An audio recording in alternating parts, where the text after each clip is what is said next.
Why is it that as Christians we celebrate a man on a cross and we also celebrate an empty tomb?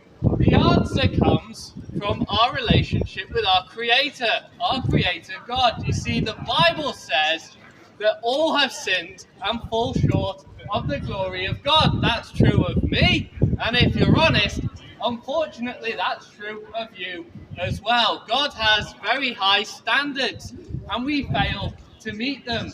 And the Bible says no one is good but only God. So all of us have fallen short of God's requirements. And you might think, well, does that really matter? God's up there in his heaven.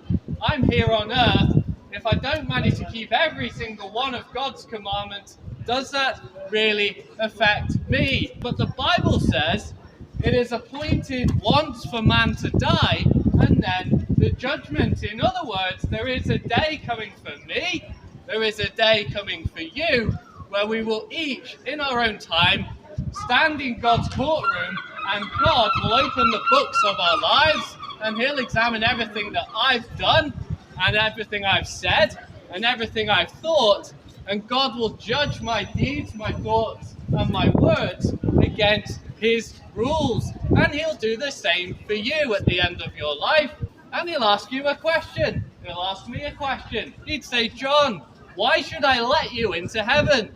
And I can start to say, well, I gave some money to charity, I never robbed a bank, I never cheated on my spouse, I never killed anyone. But God would say, well, hold on a minute. You say you've never cheated anyone, have you ever told a lie? And I'd have to say, yeah, of course I've told little lies here and there. And then God will say, well, doesn't that make you a liar? And I'd have to say, yeah, on occasions I've been a liar. And God would say, does a liar get into heaven? And the answer is no. But God could continue. He said, okay, John, you said you've never robbed a bank, but have you ever taken anything that doesn't belong to you? Have you ever borrowed something and not returned it? Have you ever taken time from your boss at work? And I'd have to say, yeah, I've done little things like that. And God would say, well, hold on, doesn't that make you a thief? And I'd have to say, yes. And then God would say, okay, John, you said you never cheated on your spouse, but have you ever looked lustfully at someone and thought, that person's really pretty?